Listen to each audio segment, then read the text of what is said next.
விருச்சிக ராசி சுக்கிர தசை. இது ராசிக்கு 7ஆம் அதிபதி தசை, வரியாதிபதி தசை.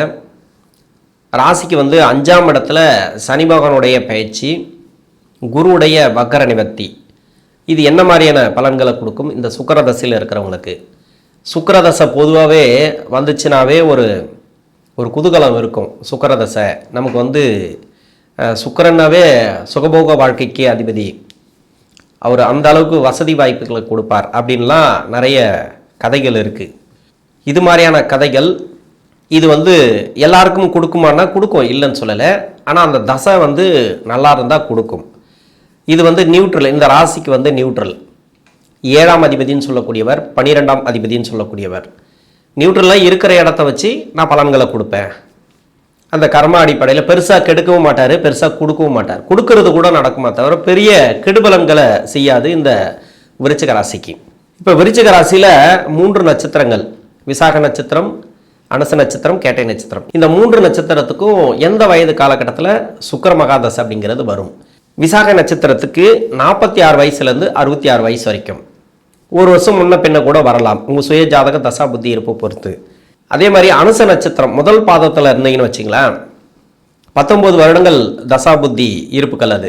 அதில் 18 வருடங்கள் அப்படின்னு கூட வச்சுக்கலாம். உங்கள் சுய ஜாதகத்தில் இப்போ முதல் பாதத்தில் இருந்தீங்கன்னாக்கா 42 வயசுலேருந்து 62 வயசு வரைக்கும் சுக்கிர மகாதசை அப்படிங்கிறது வரும்.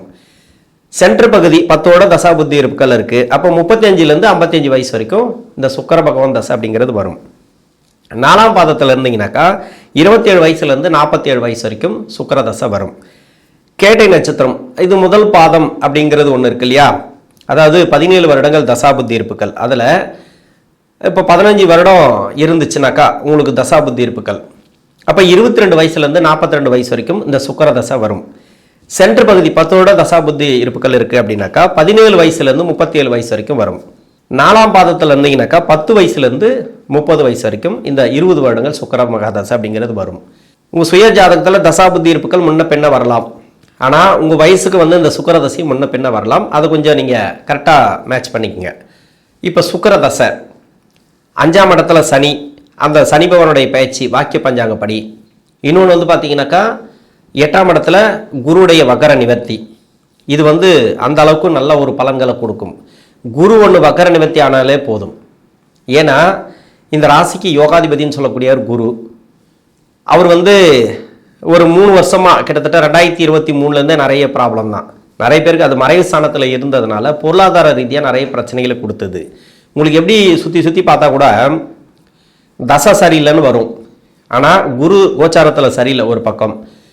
இப்போ தான் அந்த வக்கர நிவர்த்தி ஆன பிறகு 9ஆம் இடத்துக்கு இந்த குரு பகவான் போகும்போது, அதுக்கு முன்னாடியே இந்த வக்கர நிவர்த்தியிலேயே உங்களுக்கு எல்லா மாற்றங்களையும் கொடுப்பார்.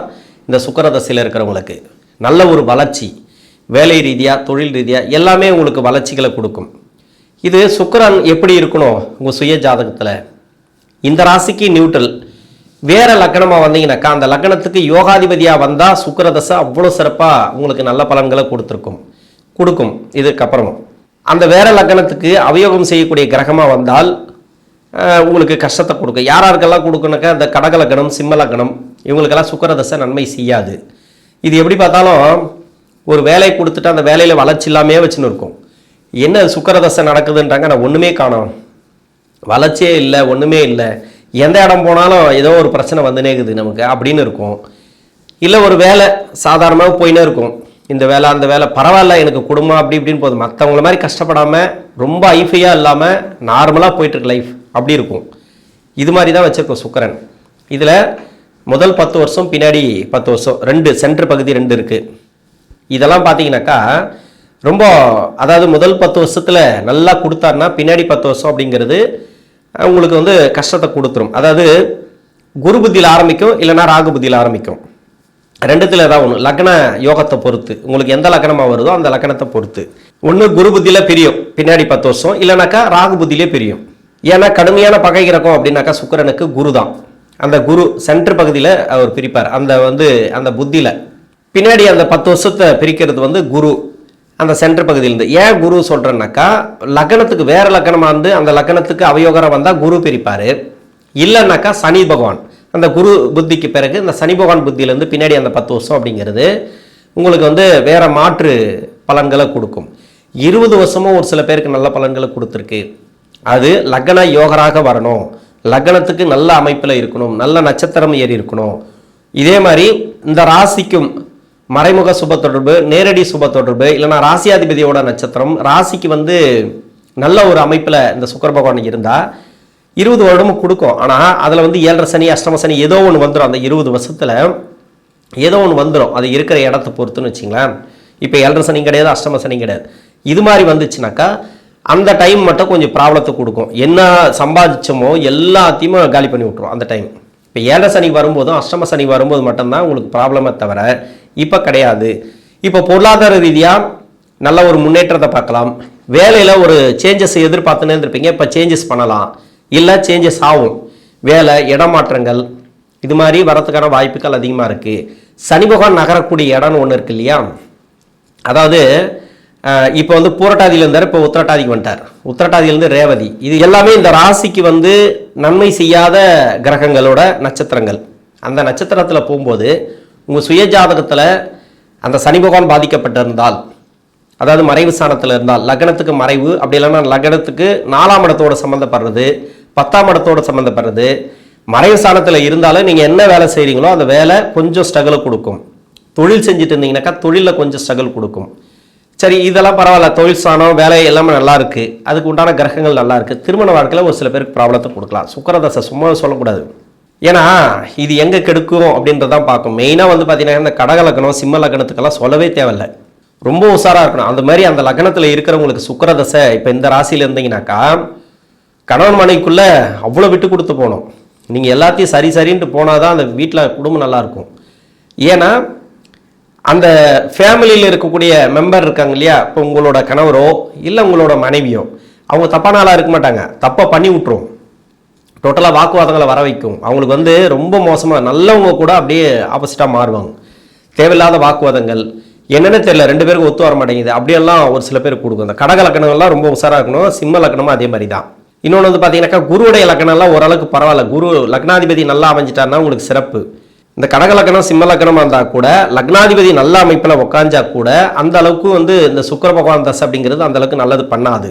நீங்கள் முயற்சிகளை நீங்கள் பண்ணிக்கணும், நீங்கள் தான் உங்களை நம்பிக்கணும். தொழில், வேலைவாய்ப்பு, திருமண வாழ்க்கை, குடும்பம் எல்லாத்தையும் வந்து நீங்கள் உங்களோட நேரடி பார்வையில் வச்சுட்டு நீங்கள் எல்லாத்தையுமே நீங்கள் வந்து உங்களோட முயற்சிகளில் இருக்கணும், உங்களோட எல்லாமே இருக்கணும். நீங்கள் வந்து அந்த நேரம் செல்லுபடியாகும், இல்லைனாக்கா இந்த பயிற்சி நல்லது பண்ணும், அந்த பயிற்சி நல்லது பண்ணும் அப்படின்றத விட உங்களுடைய வார்த்தைகளில் கவனம் தேவை குடும்ப வாழ்க்கையில். இன்னொன்று, பொருளாதார ரீதியாக வந்து நீங்கள் முதலீடு பண்ணுறது, எல்லாத்துலேயும் ஷேர் மார்க்கெட்டில் போடுறது, அடுத்தவங்க பேச்சு கேட்குறதெல்லாம் கொஞ்சம் கவனத்தோடு எடுத்து பண்ணணும். தேவையில்லாத ஒரு நடவடிக்கை இருக்கக்கூடாது. இது மாதிரிலாம் நிறைய தேவையில்லாத இதுவெல்லாம் வரும். அது வந்து எல்லாருக்குமே சொல்லலை. நீங்கள் கவனத்தோடு இருந்துட்டீங்கன்னாக்கா இது பண்ணாது, அந்த அளவுக்கு கஷ்டத்தை கொடுக்காது. கவனச்சிதைவு தான் காரணமே, அதாவது ரொம்ப கஷ்டப்படுறதுக்கு உண்டான காரணமே. நினச்சி கூட பார்க்கல இப்படி நடந்துச்சு அப்படின்வாங்க. நீங்கள் அதை நினச்சி கூட பார்த்துருக்க மாட்டீங்க. இதுக்கு முன்னாடி வந்து அது மாதிரி பண்ண வச்சுருக்கோம், அது யாராவது பேச வச்சுருக்கோம், நண்பர்கள் துரோகம், வேலையில் துரோகம், நீங்கள் யாருக்கு நல்லது செய்கிறீங்களோ அவங்க துரோகம் பண்ணிட்டு போவாங்க. அது மாதிரிலாம் நிறைய நடக்கும். இப்போ படிக்கிற காலகட்டத்தில் வருது. இப்போ கேட்டை நட்சத்திரத்துக்கு தான் படிக்கிற காலகட்டத்தில் வரும். என்னென்னா இவங்களுக்கு பொதுவாக சொல்கிறது என்னென்னா புதனுடைய நட்சத்திரத்துக்கு கேட்டை, அதாவது ஆயில்யம், ரேவதி, இதுக்கெல்லாமே படிப்பு கொடுத்துருங்க. மெயினாக வந்து இந்த காலகட்டம் படித்து ஏதாவது ஒரு வகையில், அதாவது படிக்கிற வயசில் இருக்கிறவங்களுக்கு சொல்கிறேன், சுக்கிரதசை கூட நடக்கட்டும், ஒன்றும் தப்பு கிடையாது. படிப்புங்கிறது ரொம்ப முக்கியம். அந்த படிப்பு மட்டும் படிச்சிருங்க. பின்னாடி வரக்கூடிய தசை இருக்குது இல்லையா, சூரிய தசை, சந்திர தசை, செவ்வாய் தசை, இது எல்லாமே சின்ன சின்ன தசைகள். இதில் வந்து பாட்டாக பிரியும். சனி சரியில்லைனாக்கா எதுவுமே சரி இருக்காது, எதுவுமே நல்லது பண்ணாது. எல்லாமே சனி பகவானுக்கு வந்து பகைக்கிற தசைகள். இந்த ராசிக்கு யோக தசைகள் தான் இல்லைன்னு சொல்ல. ஒரு பக்கம் யோகத்தை கொடுத்தாலும் ஒரு பக்கம் வந்து கஷ்டத்தை கொடுக்கும், வளர்ச்சி கொடுக்காது. வேலை கொடுத்து வளர்ச்சி இல்லைன்னா என்ன பண்ண முடியும்? வேலையில் நல்ல ஒரு வளர்ச்சியை கொடுக்கணும். அடுத்தடுத்து ஒரு வீடு வாங்குறது, கார் வாங்குறது, அது மாதிரி பசங்களுக்கு வந்து சொத்து சேர்த்து வைக்கிறது, அது மாதிரி இது மாதிரி எதனா நடந்துகிட்டே இருந்தால் தான் அது வளர்ச்சி. எதுவுமே இல்லைன்னா அது எப்படி வளர்ச்சி ஆகும்? அது மாதிரி வளர்ச்சியை கொடுக்காம இருக்கும். அதாவது அந்த தசைகளில் அந்த வளர்ச்சியை கொடுக்காம இருக்கும். வேலை கொடுத்துரும், வெளிநாடு வேலை, அங்கே வேலை, இங்கே வேலை, சம்பாதிச்சது எல்லாமே ஒரு வருஷத்துல கூட காலி பண்ணி விட்டுரும். அது மாதிரிலாம் இந்த சுக்கிர தசையில் நடக்கிறதுக்கான வாய்ப்புகள் அதிகமாக இருக்குது. நீங்கள் கவனத்தில் எடுத்து நீங்கள் தொழில் பண்ணுங்கள், வேலை எதுவாக இருந்தாலும் சரி, நீங்கள் எதில் இருக்கிறீங்களோ அதில் வந்து நீங்கள் கவனமாக செயல்பாடு முறைகளை பண்ணணும். வேறு எதுவாக இருந்தாலும் சரி, அதாவது இன்வெஸ்ட்மெண்ட்டெல்லாம் கொஞ்சம் பார்த்து பண்ணுங்கள் சுக்கிரதசையில். இப்போ 22 வயசில் ஒருத்தருக்கு சுக்கிரதசை ஆரம்பிக்குதுன்னு வச்சிங்களேன், அவங்களுக்கெல்லாம் இப்போ ஒரு வேலை மாற்றம், டக்குன்னு ஒரு வேலை மாறும், வேலை கிடைக்கும், அதாவது நல்ல ஒரு ஜாப் கிடைக்கும். அதே மாதிரி இந்த 10 வருடம் சொன்ன இல்லையா, இப்போ எந்த வயசில் வேணால் இருங்க சார், 66 கூட இருங்க, 66 வயசுக்குள்ளே கூட இருங்க, நீங்கள் வேணாம்னு சொல்லலை. முதல் 10 வருஷம் பின்னாடி 10 வருஷம், முதல் 10 வருஷத்தில் போயிட்டு இருக்கீங்கன்னா நல்லபடியாகவே போகும், ஒன்றும் பிரச்சனை இல்லை, பயப்பட தேவையில்லை. அந்த 10 வருஷம் முடிஞ்சு 11வது வருஷம் ஆரம்பிக்க போதுன்னு வச்சுக்கலாம், ஒன்று குரு புத்தி இல்லைனா சனி புத்தி. இந்த கட்டத்தில் இருக்கிறீங்கன்னா கன்ஃபார்மாக உங்களுக்கு ஒரு நல்ல ஒரு மாற்றம் இப்போ சேஞ்சஸ் வரும். அதாவது நீங்கள் என்ன எதிர்பார்த்துட்டு இருக்கீங்களோ வேலை சேஞ்சஸ் ஆகும் அப்படின்னு நான் சொன்னேன்னாக்கா, நல்லா போயிட்டு இருக்கு சார் வேலை எப்படி சேஞ்சஸ் ஆகும் அப்படின்னு கேட்காதீங்க. அதில் வந்து ப்ரொமோஷன் கிடைக்கும், ஒரு இடமாற்றம், ஒரு சந்தோஷமான சூழ்நிலை ஏற்படும். அந்த சென்டர் பகுதியில் மட்டும் குரு புத்தி இல்லைனா சனி புத்தி இந்த டைம் அதுதான். நீங்கள் எந்த ஒரு வயசில் வேணா இருங்க, எந்த நட்சத்திரமாக வேணா இருங்க, அந்த சென்டர் பகுதியில் ஒரு நல்ல ஒரு மாற்றம் இப்போ பார்க்கலாம். இல்லை எந்த வயசில் இருந்தாலும் சரி, குரு புத்தி இல்லைனா சனி புத்தியில் உங்களுக்கு ஒரு நல்ல சேஞ்சஸ் வரும். ஆனால் அந்த நல்ல சேஞ்சஸ் வந்து நீங்கள் பயன்படுத்திக்கிறது நல்லது. இன்னொன்று, முன்னாடி நல்லா இருந்தது, முதல் 10 வருஷம் நல்லபடியாக இருந்தது அப்படின்னா பின்னாடி அந்த 10 வருஷம் அந்த சேஞ்சஸ் இருக்கு இல்லையா, குரு புத்தி இல்லைனா சனி புத்தி, அந்த சேஞ்சஸ் வந்து கொஞ்சம் நெகட்டிவான சேஞ்சஸ் கூட இருக்கலாம். ஒன்று வேலை போகலாம், இல்லை வேலை பிரச்சனை வரலாம், அதுலேருந்து கொஞ்சம் படிப்படியாக கம்மியாகும், வளர்ச்சிகள் கம்மியாகும். அதை நீங்கள் பார்த்துக்கணும். உங்களுக்கு வந்து அந்த குரு புத்தி இல்லைனா சனி புத்தியில் ஒரு வளர்ச்சி கொஞ்சம் கம்மியாச்சுன்னு வச்சிங்களேன், பின்னாடி இருக்கக்கூடிய அந்த 10 வருஷம் கொஞ்சம் கம்மியான பலன்கள் அப்படிங்கிறத நீங்கள் மைண்டில் வச்சுக்கணும். அதுக்கேற்ற மாதிரி நீங்கள் முயற்சி பண்ணணும்.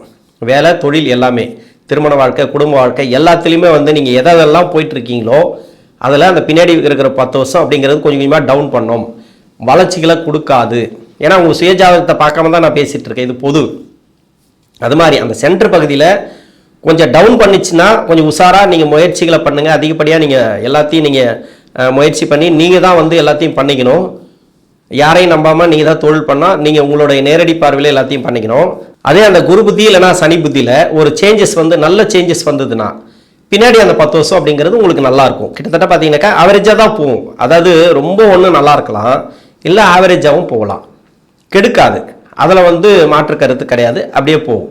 நல்லபடியாக நல்ல ஒரு முன்னேற்றங்களை கன்ஃபார்மாக கொடுக்கும். ஏன்னா சனியுடைய நகர்வு பார்த்தீங்கன்னா உத்திரட்டாதியில். இப்போ உங்கள் சுய ஜாதகத்தில் சனி பகவானை மட்டும்தான் பார்க்கணும். அவர் வந்து இப்போ வந்து நீசமாக இருந்தார், இல்லை வக்கரமாக இருந்தார், அப்படி இல்லைனாக்கா லக்ன மறைவு, ராசிக்கு மறைவு உங்கள் சுய ஜாதகத்தில் இருந்தால் இப்போ வேலை சேஞ்சஸ் உண்டு. அதாவது தொழிலில் ஒரு சில மாற்றங்கள். இன்னொன்று வந்து வீடு கட்டுறது, ப்ராப்பர்ட்டி சேர்க்கை, ஏதோ ஒன்று முயற்சி பண்ணுறீங்க பார்த்தீங்களா, அதில் வந்து ஒரு நல்ல ஒரு மாற்றம் இப்போ எதிர்பார்க்கலாம். இருந்தாலும் கடன் வாங்காமல் பண்ணுங்கள். பெருசாக வந்து முதலீடு அது மாதிரி நெகட்டிவாக மட்டும் பண்ணாதீங்க, பாசிட்டிவாக எதை வேணால் பண்ணிக்கலாம். அதே மாதிரி சனி பகவானே நல்லா இருந்தான்னு வச்சிங்களேன், பரவாயில்ல. சனி வந்து நல்லா இருக்காரு, உங்களுக்கு சுபகிரக சேர்க்கை, சுபகிரக நட்சத்திரம், கேந்திரம், அப்படி இல்லைனாக்கா திரிகோணம், ஏதோ ஒரு அமைப்பில் இருக்காருன்னு வச்சிங்களேன், உங்கள் சுய ஜாதகத்தில் பரவாயில்ல. உங்களுக்கு வந்து கெடுபலன் கிடையாது, நல்ல பலன்கள் அப்படின்னு எடுத்துக்கலாம், நல்லாவே இருக்கும். அந்த குரு வக்கர நிவர்த்திக்கு பிறகு தான் உங்களுக்கு இன்னும் நல்ல ஒரு மாற்றம். அதில் தான் கடந்த 3 வருஷமாக 23க்கு அப்புறமே வளர்ச்சி இல்லாமல் ரொம்ப கஷ்டப்படக்கூடிய நபர்களுக்கு இப்போ குருடைய வக்கர நிவர்த்தி, அதாவது குரு பயிற்சிக்கு முன்னாடி 80 நாட்கள் அதில் இருப்பார், மிதுனத்தில் 8ஆம் இடத்துல தான் 9 கூடிய பலன்களை முன்னாடியே கொடுத்துருவார்.